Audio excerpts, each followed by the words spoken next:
Couple of new product lines for you today. We're looking at the new furniture for your AK rifles from B5 Systems, as well as core essentials belts for everyday carry and duty in this week's Gear Grind.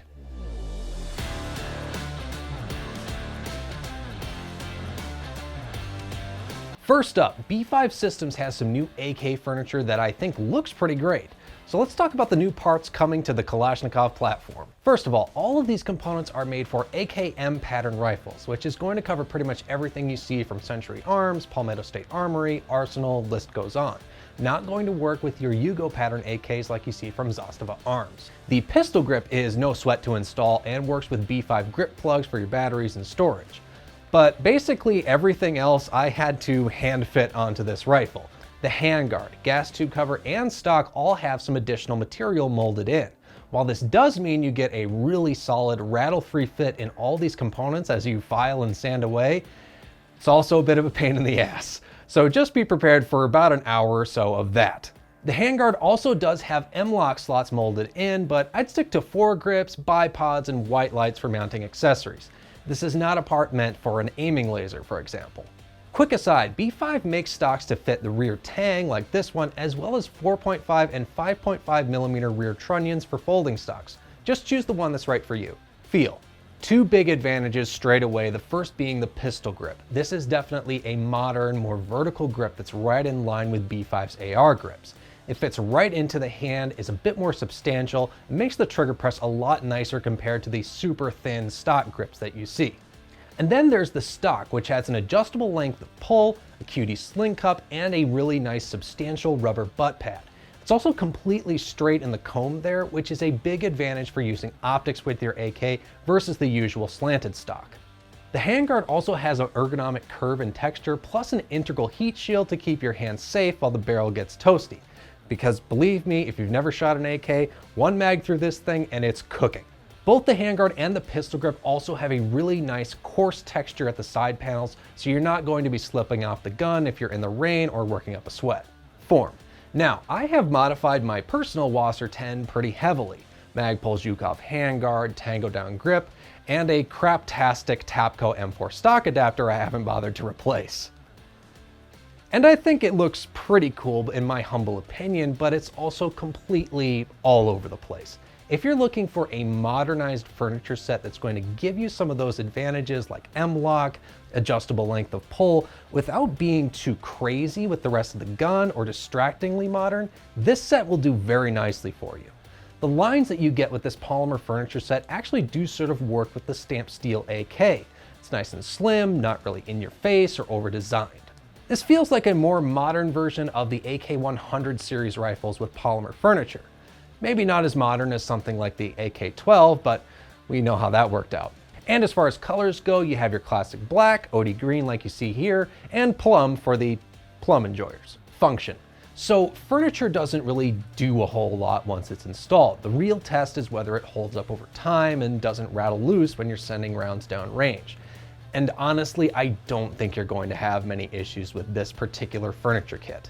Between the hand-fit components and gritty non-slip texturing, I can't foresee this falling apart in typical use. I can't speak for every possible install. The world of AKs is pretty vast, varying tolerances, but I think most people are going to have good luck with these components that have a very tight fit and will give you the ergonomic improvements that you need to get the most out of your rifle.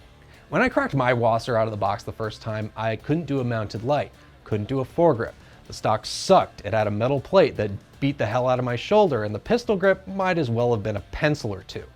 With this, you can vastly improve how your AK handles. With the grip alone, controlling the gun is easier, and you can set the length of pull just like an AR-15. And the handguard's M-LOK slots open up a lot of possibilities for customization. As long as you're not trying to put an aiming laser on the handguard, I don't think you'll be disappointed. Invest in a good side mount optics rail, and don't worry much. Core Essentials has a few different product lines for their various belts and buckle. The everyday carry line, whether you're using top grain leather, nylon, or the Western buffalo leather, all have an 1.5 inch width and works with their X series and Western buckle. You also have the battle belts, which are nylon 1.75 inch width and work with a reinforced inner belt, and they work with their respective buckles. For law enforcement, you also have the duty belts, which are similar to battle belts, but also have an extra thick 2.25 inch width. All the everyday carry belts we currently carry accommodate most waist sizes, up to about 48 inches with an inside waistband holster. You can also trim your belt to fit, fasten the buckle, and ratchet it into place. More on that later. Feel. I've been wearing my Core belt basically since the day we got them in the warehouse, and a few of my coworkers have had Core in their EDC lineup for a long time now.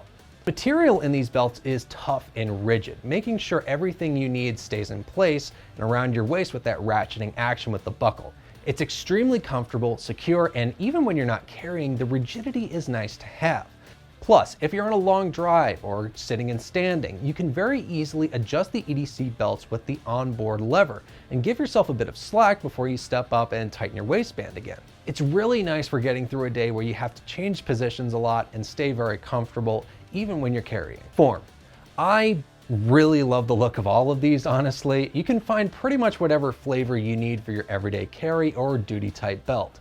Top grain leather or the more rustic buffalo leather with a fat buckle, nylon in a ton of different shades, plus multicam shades for EDC and battle belts too. And then with your duty belts, you have the classic basket weave look, flat leather, or a more modern nylon to suit whatever looks right with your uniform. You have tons of options for belts, buckles, and especially for a practical carrying purpose, having a lot of options for belts that don't immediately read as "I'm carrying" is handy for keeping a low profile.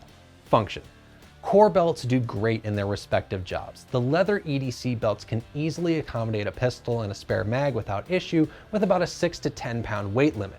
Battle belts, on the other hand, can handle up to 20 pounds of gear or so with all the molly cells attached. So you can have your spare pistol and rifle mags, individual first aid, whatever you need. It's a great fit for carrying a heavier load, perfect for some competition and duty applications. And obviously the duty belts are equipped to handle all the gear law enforcement needs with a 30-pound rating for even more carrying capacity. I don't have first-hand experience with absolutely everything on the table yet, but Core's reputation kind of speaks for itself. These belts do the job and they do it well. I don't think you'll be disappointed. Features. Now, I could go on and on here, honestly. Tons of options for aesthetics, comfort for a huge variety of carrying styles and waist sizes, reliability, durability.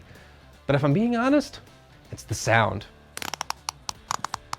Sometimes it's the simple things. In all seriousness, Core makes a fantastic product with great pricing, and a good belt is really an essential part of an EDC setup. Well, I hope you found something useful in this video. I had a lot of fun trying this stuff and using it on the regular, actually. And as always, if there's a gun or upgrade you want me to go hands-on with, slap a comment down below and give you my honest take on it in a future video. Peace.